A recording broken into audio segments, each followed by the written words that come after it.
Heyo, welcome into the CHGO White Sox pregame show presented by PointsBet. Use promo code CHGO when you sign up to get two wristbands up to $2,000. Welcome into a remote version of CHGO White Sox. I'm Sean Anderson, coming to you live from my home. You can follow me on Twitter at Sean_W_Anderson, and alongside me is my good dear Herb Lawrence. Hello. You can follow him on Twitter at Wall23. We're not in the studio, so I feel a little off here, Herb. It feels a little weird not being in our room next to you. I feel like you're talking to the bar room guys, like you were last night.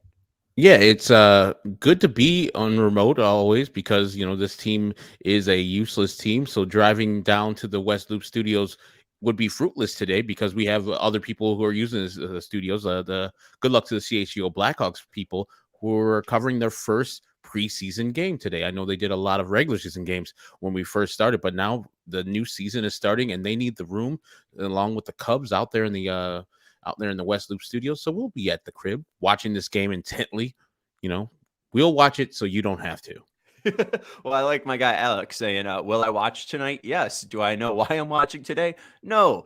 But Chi-Town fanboy, kind of getting to the news of the day here. White Sox fans have 99 problems, but TLR is not one. Let's go to Mike Rodriguez's tweet from last night. He tweeted at 5:15 last night, and this is at Mike Deportes. Source manager Tony La Russa and the Chicago White Sox will end their relationship this season, and he won't come back next season. This seems to be confirmed by many different people, many different outlets. So I think we can at least go off this assumption that it's true. Do you have any doubts, Herb, especially with the multitude of people that have come out recently? Dan Bernstein also tweeted that he's been hearing the same thing as well. And even some of the burner accounts on White Sox Twitter that claim to be White Sox owners or part of White Sox ownership say that this is true as well. So I really haven't seen anything denying it. No, it makes sense that Tony La Russa, with his health problems, he can find a way where it's an excuse, it's a good excuse where he has a pacemaker and making it through another 162 games might be difficult for him to do it. I think he deserves to get fired just because of the performance he's had these 2 years, especially this year. So it's a nice send-off for Tony where he can have the actual excuse when history writes itself and said, if I was healthy, man, I would have been back for that third year, and I've been looking forward to the White Sox winning the division then.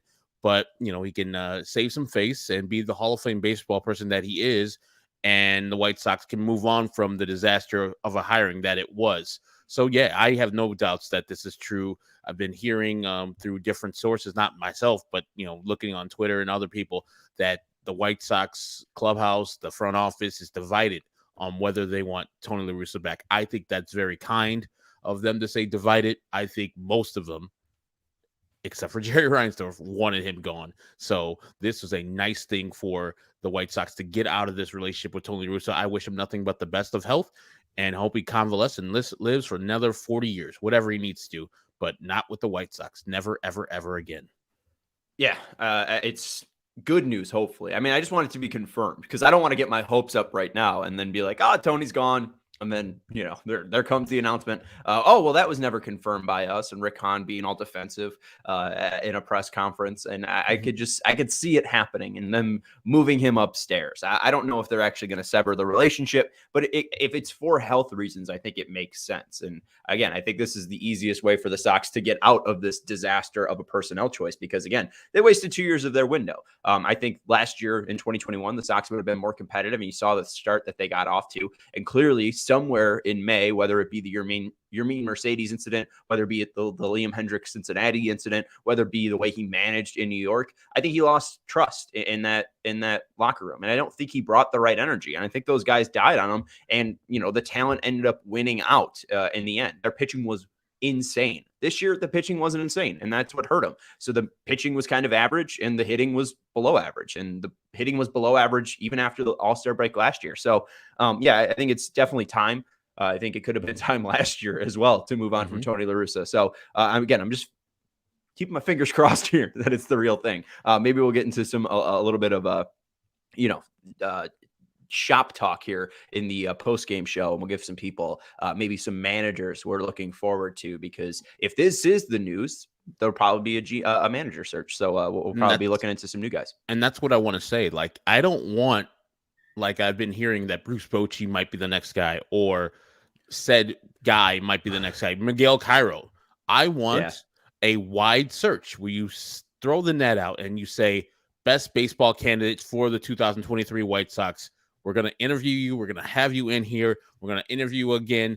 And then Rick Hahn and Kenny Williams, if they're the guys who are still making the decisions, they will decide who is the next manager for the White Sox. I don't want a guy that just has some skins on the wall. We saw that with Tony La Russa. It doesn't work. Bruce Bochy's awesome. People in San Diego and people in San Francisco swear by him. But this is another thing of a guy that they have to coax out of retirement, coax out of being comfortable and enjoying his retirement to come and make the White Sox good.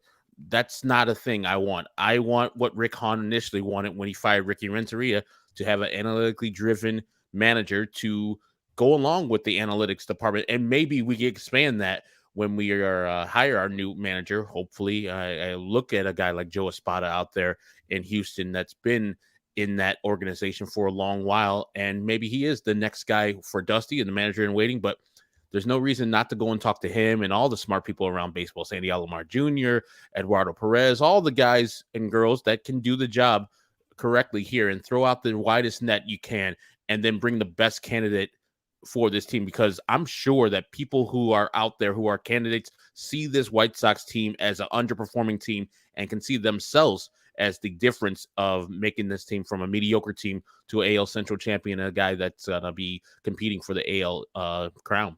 And our guy Dan Reyes saying, yeah, get the numbers guy. Go celebrate your birthday, man. Why are you hanging out in the White Sox pregame show, Dan? Go enjoy yourself some Modelo. Go find a place to go liquor yourself up. Because it was good to see him last week at the White Sox game. 34th birthday. So happy birthday to Dan. Happy Reyes. Birthday, Dan. There's a lot of different names that we could be looking at. I think we could cross Bochy off the list, though, because there was this clip that Alex Rude sent to me yesterday of Ozzy on, I think it was some post-game show, or they had something with Chuck, Ryan, and him, and Bochy was brought up. And apparently Ozzy was asked by Bochy to be the part of his staff for Team France, because Bochy's managing Team France in the upcoming World Baseball Classic. And that's probably easy. That's just a 1 month obligation. It's probably not super labor intensive. He's staying in one place. You don't have to travel around. But what Ozzy said was that if Bruce Bochy managed another full season, that he would die. So I don't think that Bruce Bochy is going to be coming back, for the same reasons Tony won't be in the manager position next year, is because I think both of them have health issues that just won't allow them to manage. I wouldn't hate Bochy. I was fine with either Bochy or my guy Bob Melvin. And now your guy, Bob Melvin, because the only team you're rooting for is the Padres here.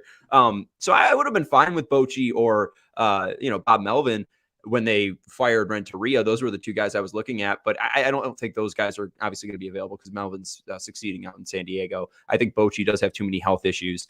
We know, obviously, AJ Hinch was a part of their search, and possibly even one of the final candidates. And one of the other final candidates was Willie Harris, who's currently the third base coach with the Cubs on the other side of town. So it'll be interesting to see, because I think there'll be names that we have. There's like lists of past managers that I think we can look into, but we even see in the comments here names popping up like AJ Pierzynski, or what was the other one, Willie Harris, because he's a former player, and apparently Jerry doesn't want to learn new names. So yeah, I think we'll have to do some weeding out here and figure out what the true like top three is. Maybe we'll have a changing like power ranking throughout the season. I just don't want to go down that path again where you're just hiring a guy, as you said, that Jerry just doesn't have to change his understanding of this person's name. Oh, yeah, Willie back won us a World Series. Oh, AJ, of course, Firebrand. That guy is awesome. I just want something different. I want somebody that is not White Sox, because we saw the players who came into this organization be the best players when they came into this organization because they were from somewhere else and they realized the White Sox organization is a flawed one. They came in and said, yeah, you guys got to hit the ball in the air. And that was Johnny Cueto, and they won a game immediately. And his regimen of running and such has helped out Ronaldo Lopez become a better pitcher. Same thing with Elvis Andrus when he came here. He was just a great player, and you saw the leadership. He took control of meetings at the mound. He called meetings at the mound. He was a leader right when he hit the door because he was from a different organization. He knew how to win baseball games, not the White Sox way. I want somebody else that is just doesn't have the White Sox way in their background is the only reason why they're qualified for this job. If at the end of the day that AJ Pierzynski is the best candidate, hire him. Same thing with Willie Harris. Hire him. If they want to go back to Ozzie, which I don't think they will, I wouldn't mind that if he is the best candidate. Stop. Those type of things need to be sussed out, though. We need to have a thorough interview process there, not just a guy that was picked, because then I'll start thinking, oh, Jerry just picked the guy, and that's not fair to Rick. Or if Rick just has a guy, that's not fair to anybody on the team because you didn't do a thorough search. I think you're giving Ozzie would be too much. I think Ozzie is in a great spot where he is supposed to be entertaining and he's supposed to be wild and he's supposed to be himself. I think if you gave him another managerial shot, I think it would be too much about Ozzie and less about the team. And I know obviously he's proved me wrong before. He's won a World Series, so maybe I'm maybe I'm not putting enough respect on Ozzie Guillen as a manager's name there. But I mean, the first move they did before they hired Tony La Russa was, hey, Ozzie, you're not going to be the guy. Yeah, I don't think he's a serious contender for this. I think AJ might be. I mean, my profile picture of Jerry Reinsdorf smiling over the third base dugout is because Chuck Garfine's interviewing AJ Pierzynski and Jerry Reinsdorf's having himself a old kick and a laugh listening to AJ talk. So yeah, I think AJ is definitely probably a serious candidate. And again, we'll whittle it down here. I don't know if you need somebody with managerial experience, but I agree with you. You need somebody outside of this organization. And even in a way, I think that Miguel Cairo would count. Miguel Cairo wasn't with this organization. Miguel Cairo didn't play with this organization. He was under Tony La Russa, but he was also under a ton of managers. And we went through his whole list: Jim Riggleman, Dusty Baker, Tony La Russa, obviously. Like he's played under a lot of guys with a lot of skin under the wall, and he was immediately brought energy to the team. And what he did was rely on the organization. He talked to Ethan Katz. He talked to Frank Menachino. He talked to Rick Hahn. He did the basics of what a manager should do. And we have always been a proponent of managers don't matter. I don't think this needs to be the main issue the Sox solve. I think you could solve it fairly easily. I think you could solve it with Miguel Cairo. I don't think you do that bad of a job. I think, if you put a guy like Joe Espada in the White Sox organization and hoped Joe Espada would be fixing everything, I think you're doing yourself a disservice because Joe Espada can't do that much, right? Joe Espada is just to manage the guys in the locker room. And we know the whole White Sox organization are organizational issues. So, it's tough to get real excited about a manager because even the resources that he will be having will probably be coming from like Shelly Duncan.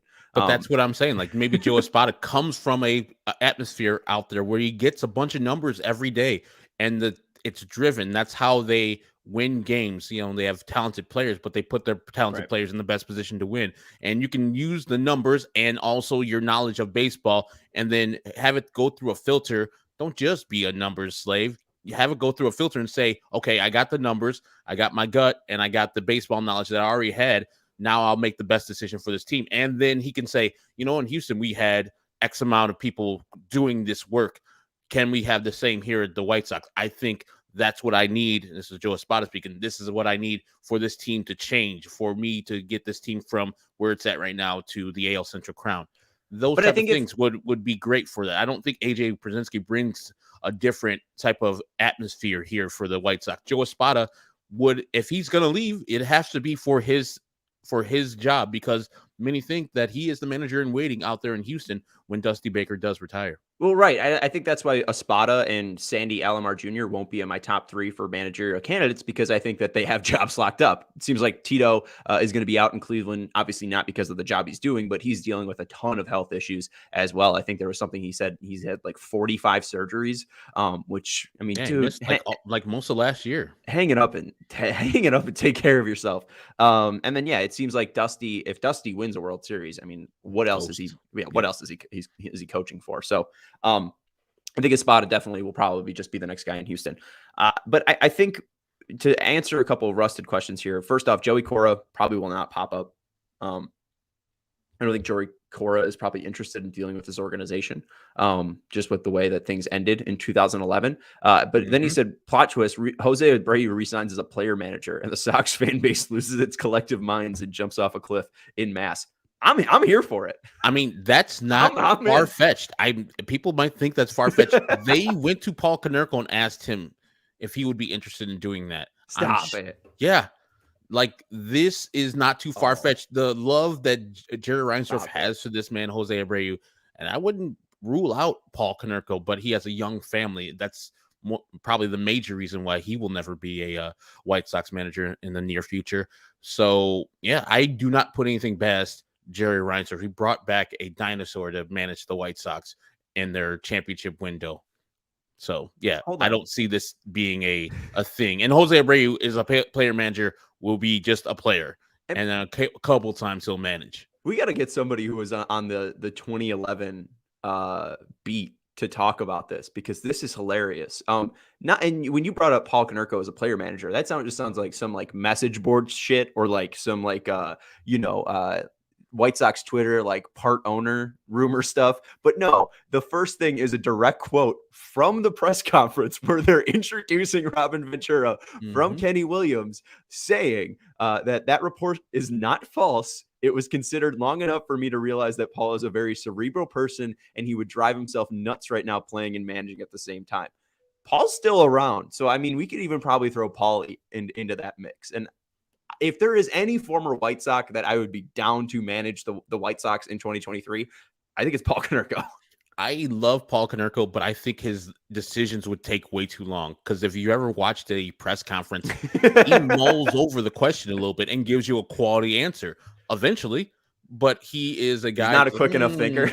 Yes, I hear that. Thank you. And he starts giving you a nice cerebral answer, but I don't think his synapses go that fast. And it would not be good, because you saw what Gordon Beckham Paul Konerko goes through his own thing because he can do that. And he changes his swing, and he changes his approach, and he thinks about different things. And Gordon tried to be Paul Konerko, and that doesn't work for everybody. And I think Paul Konerko is a leader there. I don't know if that would actually work, because he does different things that might not work for a Jose Abreu, Eloy Jimenez, or Luis Robert, things like that.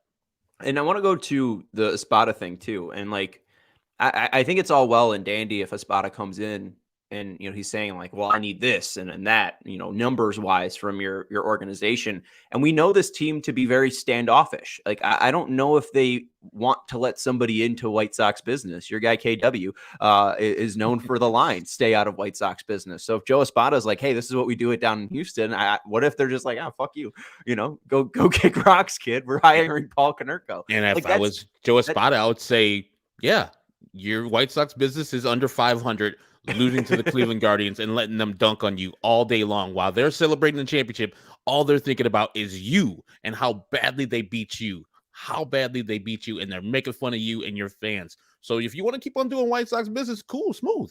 But if you want to win, like we do in Houston, cool, hire me. White Sox business should be driving to Cleveland and walking into their front office like Billy Beane did and hiring just 5 random kids he sees. Whoever he sees that looks smart enough, Kenny and Jerry Kenny and Rick can walk around the office, scout some guys, and he can just pick 5 guys and then bring them back to the White Sox. And then there you've doubled your analytics team.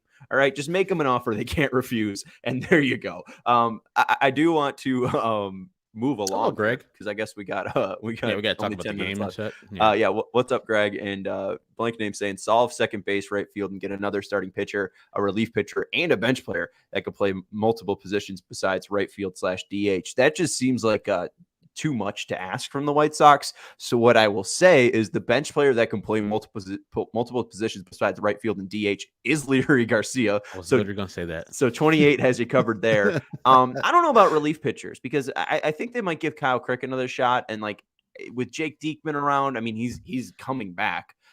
It just seems like they have a lot of options, especially minor league options, that I think it might just be non-roster invites. And maybe, a relief pitcher is found that way. But another starting pitcher, it was brought up on the Barroom show, I think, about Andrew Vaughn possibly being floated out there in trade rumors. I think Vinny Parise mentioned the Diamondbacks and Angels as two landing spots. I immediately went to Angels because of Shohei. I don't know who else the White Sox would be interested in that team. But if we're talking about another starting pitcher, I think Merrill Kelly could be of interest to the Sox, and I also think Zach Gallen could be interested in the Sox. Maybe we need to talk to our PHNX people. They're gonna be hugging Zach Gallen because he's having a hell of a year. I know he is, but if you trade Andrew Vaughn, but you have Christian Walker at first base, but Christian Walker is a little longer in the tooth. I think he's 31, 32 years old. He's hit like 30 plus bombs this year for the D-backs, so there'll be glut there in first place / designated hitter for the Snakes. And to get a guy like Gallen over here would be, I think, more than Andrew Vaughn. Well, I mean, you're below. I mean, it would take more. I mean, for sure. It wouldn't just be Vaughn for Gallen straight up. Because I think Gallen's got like 3 years of control or something like that. But if you're looking for, I think you mentioned, go out and get a number one starter, then move Lucas down to the 5. Maybe you throw in Lucas in there because they have a great pitching coach in Brent Strom. He clearly has one pitch that he can use in his changeup. So maybe Brent Strom's able to fix him, and maybe he needs to get away from the whole Ethan Katz is my pitch doctor thing. And maybe he needs a fresh start. So maybe you could figure out a package with Vaughn and Giolito and offer that to the Diamondbacks. And obviously you could include prospects because I think Gallen on that trade value site has like around a 47, Vaughn's around a 25, and Giolito's around a 12. So that'd be around like 37 to 47. So you got to make it up with about 10.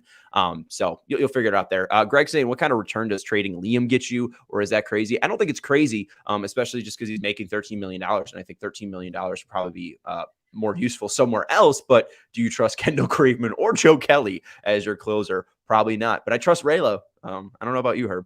Oh, I trust Raylo, but I don't know if I trust him in that role as a contending team and the first-time closer or in Raylo. That'll be tough.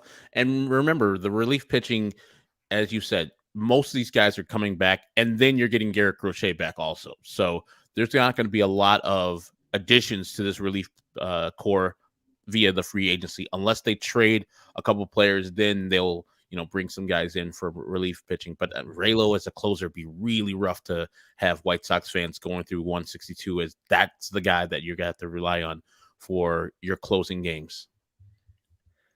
But yes, I'm in for getting a good return for Liam Hendriks. I don't know what a closer making $13 million gets you. If it gets you something solid, and he gets something solid, I'm all for it. I mean, there was I think Passon said on the Punter show, Pat McAfee, that Diaz, when he hits the free agent market, could get $100 million, which would be the most for any closer. So if you're telling me you're paying Edwin Diaz $20 million and Liam Hendriks only $13 million, I think I'm taking Liam Hendriks at 13, especially for a 1-year deal. I mean, like for a true contender like Houston or New York, who are actually always in it, that adding to that to their bullpen could be huge. Where the White Sox might be a contender, we never know, and that's why it's taken us now 23 minutes and 30 seconds to actually talk about today's game. We have 7 minutes to fit it in. Herb, let's look at the White Sox starting lineup here. Leading off for the Sox, Elvis Andrus at shortstop. Batting second, Yohan Moncada at third. Batting third, Jose Abreu at first base. Batting fourth, Eloy Jimenez at designated hitter. Batting fifth, Gavin Sheets in right field. Batting sixth, AJ Pollock in center field. Batting seventh, Andrew Vaughn in left field. Batting eighth, Yasmani Grandal at catcher. And batting ninth, Josh Harrison at second base. Let's move to the Twins lineup. Nothing too surprising in that Sox lineup. The Twins lineup is as follows. Leading off, Luis Arraez at first base. Batting second, Carlos Correa at shortstop. 9 more days. He's counting down the days like us. He's smiling because he knows his time in Minnesota is over. Batting third, Nick Gordon at second base. Batting fourth, Jose Miranda at DH. Batting fifth, Gio Urshela, what a fella, at third base. Batting sixth, Jake Cave in left field. Batting seventh, Gary Sanchez in center field. Batting eighth, Matt Wallner in right field. You made that name up, Steven. And batting ninth, Mark Contreras That one in too. center field. Yeah, I'm pretty sure it's Wilson Contreras and his brother is William. So let's fix that. I don't think there's a Steven's third just Contreras doing brother. name generators. Like I don't know who the last two guys are. I almost caught one by you guys too, but you got me there.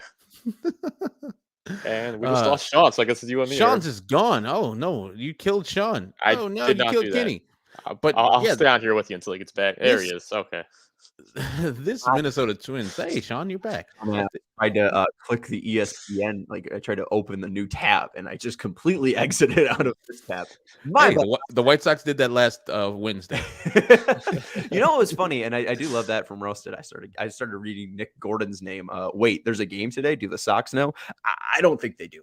But also, I don't think the Twins are trying as well. What I was trying to bring up ESPN was to give you the actual standings here, because the Twins and Sox have been losing so much. We talk so much with Vinny and you about like the last 9 games are going to be so huge for the White Sox. They got 6 against Minnesota. They got 3 against the Padres. The Sox are 76 and 77. They're 10 games back of the Guardians. They've lost 6 straight. The Minnesota Twins are 74 and 79. They're 12 back of the Guardians, and they're 2 and 8 in their last 10. Just ugly, ugly baseball we are blessed to watch today. Pissing down their legs. I mean, Vinny Duber is currently in Minnesota because we thought it was going to be a big time series. So we sent him up to Minnesota to cover these 3 games. You can't change it just because the White Sox pissed the bed this week. You know, last week they were 4 games out versus the Cleveland Guardians, and the Guardians like, that's enough. And the White Sox lost all the games, and Guardians like, we're just going to keep on winning, and it's over now. Like, think about that. In less than a week, the White Sox went from, hey, we got a chance here where we hold pretty much our destiny in our hands to, the season's over. Opening day and the season's over. And it's closed. All right, let's look at our starting pitchers for tonight. Also, did you know Nick Gordon has a higher weighted runs created plus than Gavin Sheets? I saw that because I was looking up lefties and I was seeing where Gavin Sheets ranked.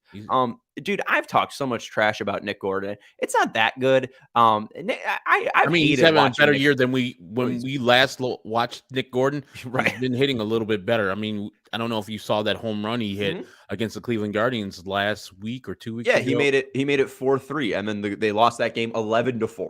Yeah, and so he's been showing a little pop and gloving it a little bit better. He's looking like his brother D Strange Gordon.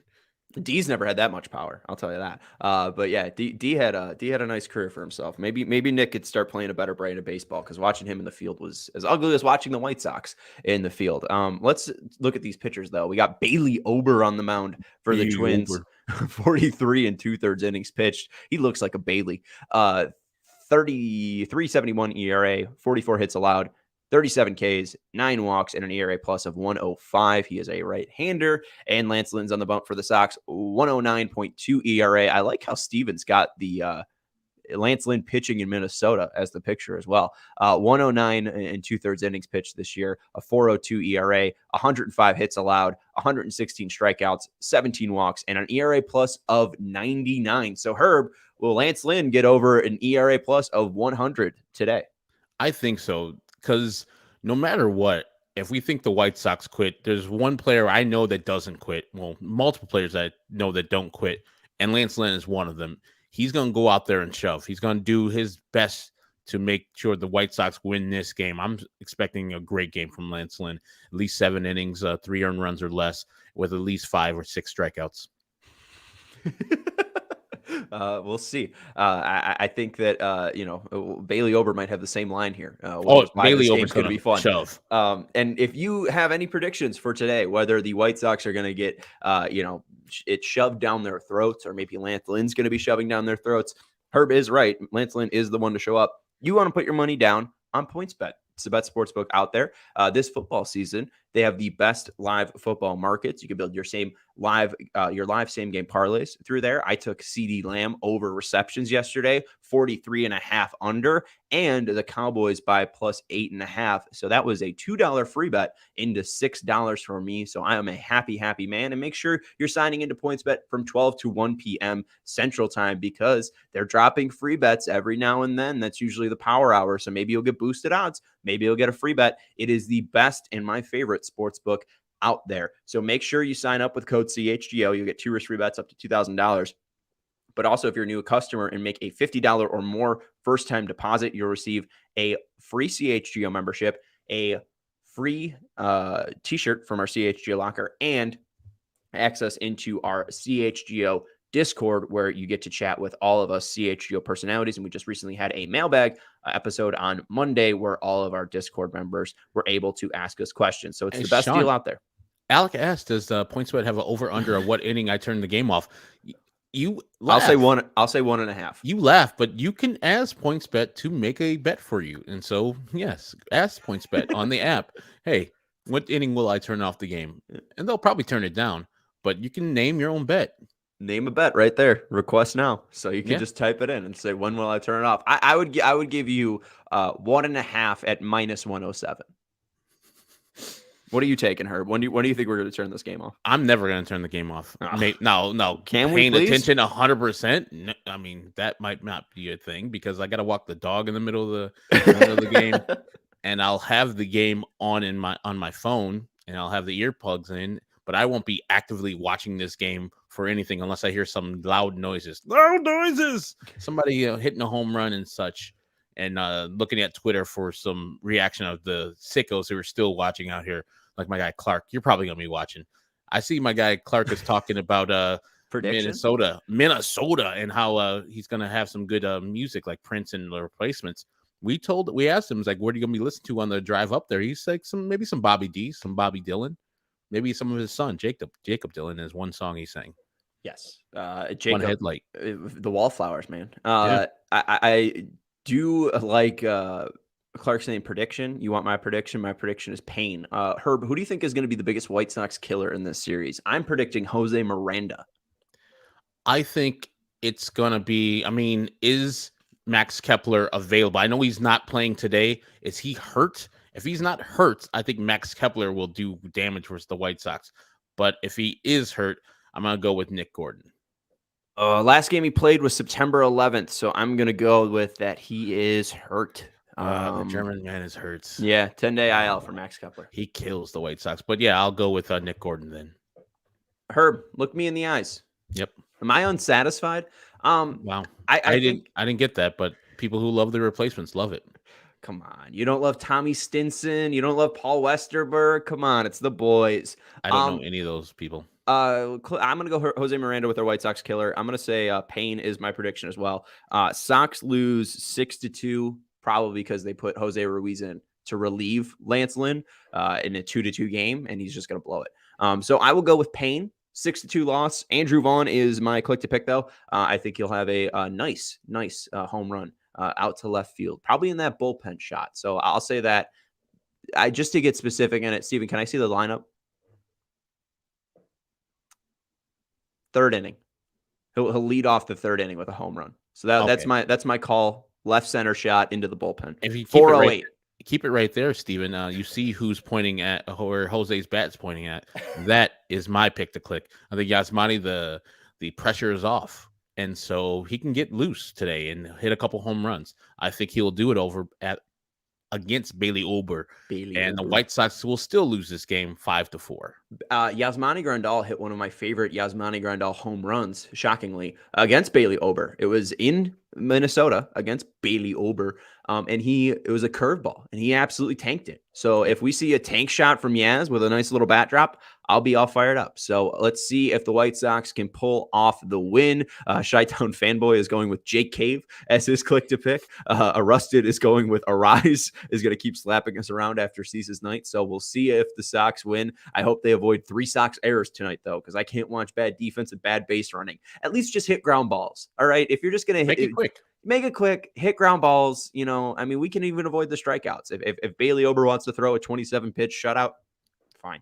You know, I guess it would be a no-hitter in a perfect game too, but I don't Clark know. says 5 wild pitches / pass balls, giving up 2 runs. Stop it. We don't need this. Yeah, we don't need this, Clark. We don't need you. We don't need you pessimist White Sox fans coming in here and giving us all this bad energy. White Sox fans. Come on, let's hope for a high-scoring game where these two teams play fun baseball. That's going to happen, right? No. Well, either these teams want to finish second. Both of them just show up and like, why are we playing this? I don't know. You want to forfeit? Yeah, fuck it. And then just leave the field because it doesn't matter either way. Leave. Yeah, I honestly, I think all 4 teams in the AL Central should be given last place. Cleveland won it, and all of you else are just, if you're not first, you're last. All right, you guys didn't try hard enough, and you got your ass kicked. All right, I wonder if they're going to be like, oh man, this is the battle for second place. We got to win these 6 games. Oh, yeah. Maybe they're going to have a Keith Morrison come in and do the Dateline shit. Maybe NBC Sports Chicago is going to have like Keith Morrison and Dateline be like, and these are the rivals that we never saw coming. It's the battle for second place. That sounds more like Darth Vader than Keith Morrison. But yeah, we'll figure it out. I do like Alec correcting me too. Pessimistic White Sox fans just equals White Sox fans, which is true. That's Herb Lawrence. You can follow him on Twitter at Ecknerwall23. He'll be tweeting out his live thoughts of this White Sox game there. You could also follow us on our Twitter account at CHGO_White Sox. And you can follow me on Twitter at Sean_W_Anderson. We will talk to you after the game. For what reason, I really don't know. You can subscribe to the YouTube channel and hit the notifications bell to join us from Minnesota. That's true. Minnesota. Join us for Vinny. And we're also going to be talking about managers as well. I'll put together a nice little graphic as well. You should pay attention to the postgame show. I'm just being facetious about the bad White Sox. But anyways, we will talk to you after the game. Make sure to hit that notification bell. Thank you to Stephen Nicholas for producing this show. And we will talk to you after the game. Go Sox.